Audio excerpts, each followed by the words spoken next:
Mesdames et messieurs, bienvenue sur Africa 24.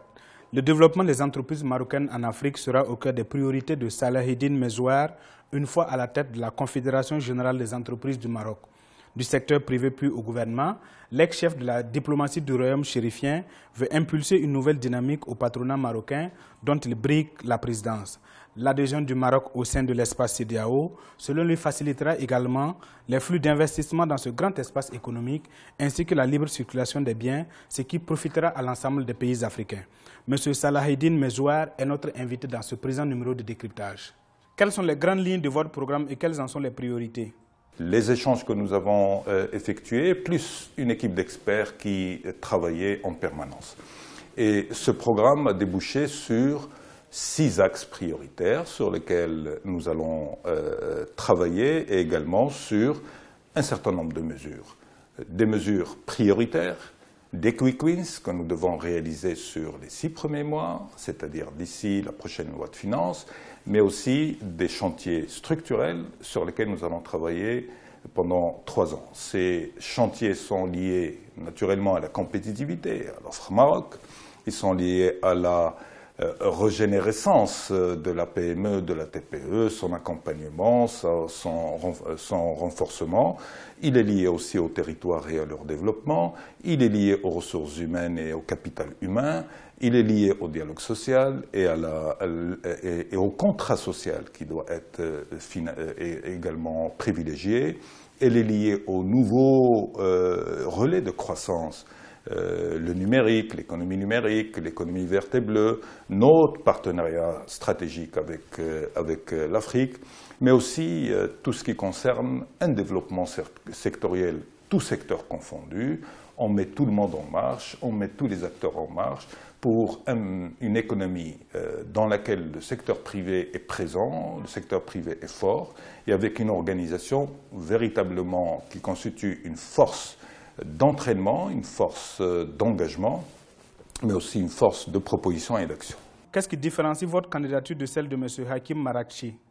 Ce qui fait la différence, c'est d'abord le contenu et les propositions, mais c'est aussi le profil de notre binôme. Nous sommes un binôme complémentaire, mais aussi un binôme qui a touché à tout le spectre, le large spectre des choses. L'entreprise, naturellement, avec ses problématiques, l'export avec ses problématiques, les problématiques liées au marché intérieur, la connaissance en profondeur du tissu et de ses difficultés, mais également des opportunités. C'est aussi une expérience dans le gouvernement, c'est une expérience politique, c'est une expérience à l'international. Donc c'est un profil qui offre toute cette palette de compétences, de connaissances, mais également de relais et de réseaux, et une capacité de dialoguer avec l'ensemble des acteurs.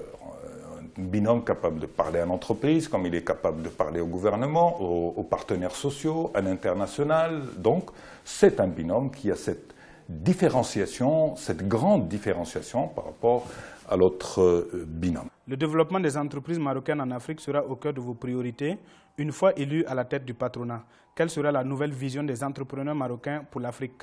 Le regard de l'entreprise marocaine n'est plus aujourd'hui orienté uniquement vers les marchés européens et autres, mais le regard de l'entreprise marocaine est aujourd'hui aussi orienté vers la recherche de partenariats, de développement, d'opportunités, parce que l'Afrique est un continent en croissance, parce que l'Afrique a besoin de partenariats stratégiques durables pour véritablement construire son économie, la renforcer, développer ses acteurs, profiter de la connaissance également de ses pays frères.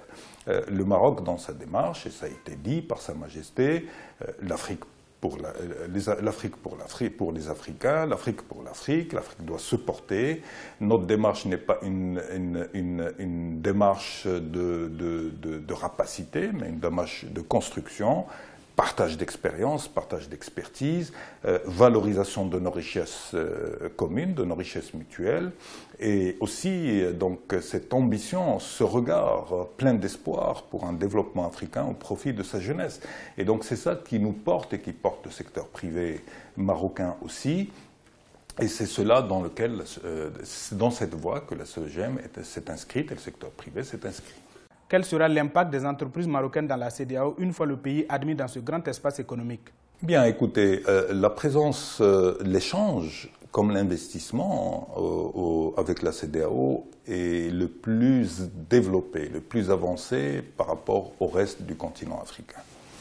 On a une histoire commune, on a une profondeur commune, on a des synergies à développer ensemble, on a des défis à relever ensemble, et surtout les défis de la sécurité, les défis du développement humain, les défis de l'investissement, les défis de la création de richesses, les défis de l'accompagnement des populations dans le monde rural et la valorisation de toute cette richesse dont l'Afrique et notre région disposent.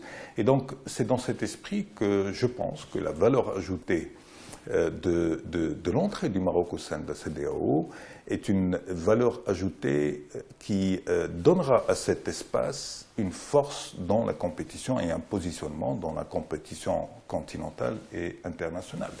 Et donc, contrairement à ce que beaucoup avancent, ce n'est pas une démarche contre nature ni contre l'histoire. Nous sommes dans le sens de l'histoire.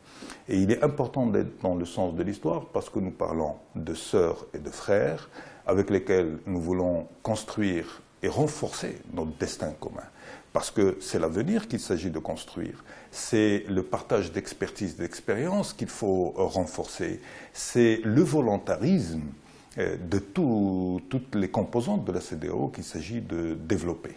Et donc, il faut avoir un regard positif et non pas un regard par rapport à ce que l'intox qui peut exister, comme si le Maroc était un ogre et que le secteur privé marocain était un ogre qui venait s'emparer des richesses de pays ou de régions. C'est une perception totalement inadéquate et ceux qui véhiculent ça ont une arrière-pensée derrière la tête. Est-ce qu'il y a un financement particulier pour les entreprises marocaines qui souhaitent investir en Afrique et quels moyens pour les accompagner dans cette perspective? Bien, la SOGEM sera et agira en partenariat avec les confédérations entrepreneuriales des différents pays. Notre ambition est que nos confédérations, toutes nos confédérations se réunissent pour parler le même langage, pour agir dans le sens du progrès de nos pays, dans le sens de l'amélioration de la compétitivité de notre région, dans le sens de la valorisation de nos richesses communes, dans le sens d'apporter des réponses et d'apporter des solutions à cette jeunesse formidable de notre région qui a besoin d'espoir, qui a besoin d'alternatives. Je pense que l'expérience marocaine, l'expérience du secteur privé, avec l'expérience des autres secteurs privés au niveau de la région, peut constituer un socle extrêmement formidable et riche pour nos secteurs privés respectifs et pour nos concitoyens au niveau de cette région. Dans ce cas précis, quel sera le rôle de la Confédération générale des entreprises du Maroc? Bien, la SOGEM mettra naturellement, il y aura un club des investisseurs marocains en Afrique qu'on essayera de co-construire aussi avec les investisseurs africains au Maroc, de manière à ce que l'expérience des uns et des autres puisse servir à toutes les PME, les petites entreprises aussi, qui veulent trouver des partenariats, construire des JV, construire des synergies. Et la SOGEM mettra à disposition cet accompagnement et cette information indispensable et nécessaire. Mais aussi au niveau du financement, aujourd'hui les entreprises recourent au financement bancaire qui est disponible.